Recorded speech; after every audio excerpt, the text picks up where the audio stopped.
Alright, hello people of YouTube, and this is my 300th episode, so I decided to give you my grand conformity theory. This is what I believe is my greatest philosophical insight that I personally have ever had in my whole entire life. And so, at least for me, I believe it is. So for me, it's very important. And so here it goes. I've been kind of stalling because it's probably semi-controversial, but okay, I'll give it to you. Basically, this all begins.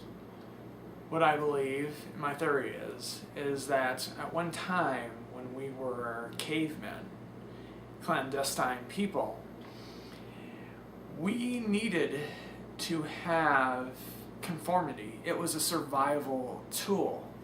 What I mean by that is people who had differing opinions was not good for group survival. And so over time, because we could communicate somewhat, we put and outcast those who had differing opinions than the leaders and the people who were the talking heads of the group. And it was natural and a genetic instinct to go with the flow, because if you didn't, you were going to get kicked out and you had to fend for yourself. And if you had to fend for yourself, then you most likely didn't have much chance of survival, because you had tigers, lions, all these predators out there, and a human being by himself, or even herself, did not have a great chance. And so what happened was, after generation, it became part of our genetic makeup to conform to group opinion. And this was necessary. This was necessary for group survival. And so the reason why we have conformity and why people want to fit in, why people want to wear the same clothes as other people, and just want to say, just want to do whatever it takes to fit in, is because if they didn't, they would be going against their genetic instincts to survive. And so that's why when people argue against a group, a prevailing group opinion, a lot of the times those people are feeling sick to their stomach, and it's because the human body is saying, no, what you are doing is dangerous. You will be rejected by the group. You have a chance of being rejected by the group. Shut up now. Shut up now before it's too late. And it's a genetic process. The body's telling us, do not go against what others are saying.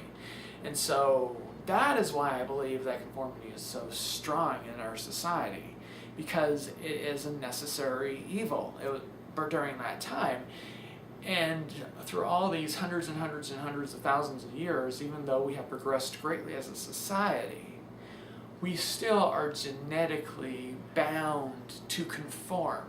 And it takes great effort, conscious effort, to overcome what we genetically are predisposed to do. And so that is the huge why people are conformist. And unfortunately, through the years, also with this conformity thing, is that people strive to maintain a power structure. And this is also back to them.